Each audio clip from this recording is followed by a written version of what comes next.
So the PSP had a smart little feature that not many people use. Let's check it out.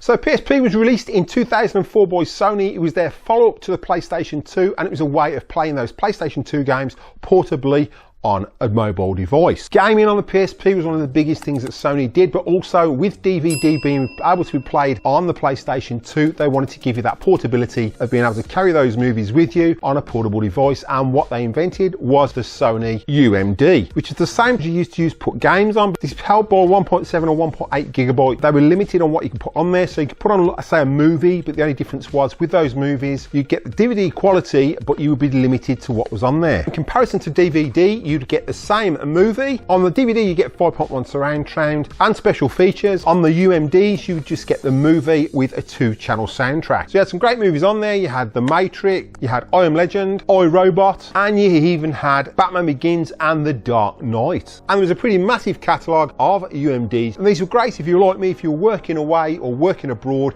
you could take your PSP with you and play your movies on the go. And you could also play it on a TV in your hotel room. So let's jump in and have a look. Through the PSP, you could watch movies on the go. Obviously, it was a very small screen, but you got some great picture quality, and it was just like watching it on the big screen, but on a smaller version. And you can skip forward to any chapter. So what we'll do now is I'll show you how easy it is to connect to your TV, and you can even play games on it via your TV with this connection. So what you do is you connect your TV with the connection for the PSP. On the other end of the lead, you can connect via component or composite. So we'll connect it via component and then your 2 audio leads. Then with your PSP connected, you just turn on your TV, make sure you've got your component input.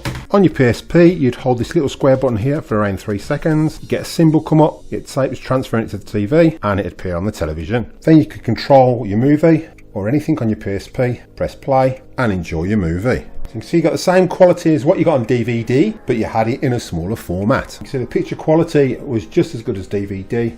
Obviously, you're just limited to 2-channel sound as opposed to 5.1. And then if you wanted to get it off the screen, then you just press that square screen again, and that will put it back on the PlayStation Portable. So PSP was released in 2004 by Sony. It was their follow-up to the PlayStation 2, and it was a way of playing those PlayStation 2 games portably on a mobile device. So the UMDs ran from around 2004. I think they ran right up until 2011. So there's quite a few movies over that time period that you could get for your PSP. Being able to watch movies on the go when you're working away or on a long trip was a great thing by Sony, and it was a really good idea that just never really took off with collectors. People would get portable DVD players and take them away with them, but the bonus with this was if it's any vibration in the car, that movie would not jump because it was in a UMD case, a bit like mini disc, so you didn't have that issue with vibrations. You could jump around with this, still watch the movie with no skipping issues. So I'd like to thank you all for watching. Keep supporting physical media, and I'll catch you in the next one.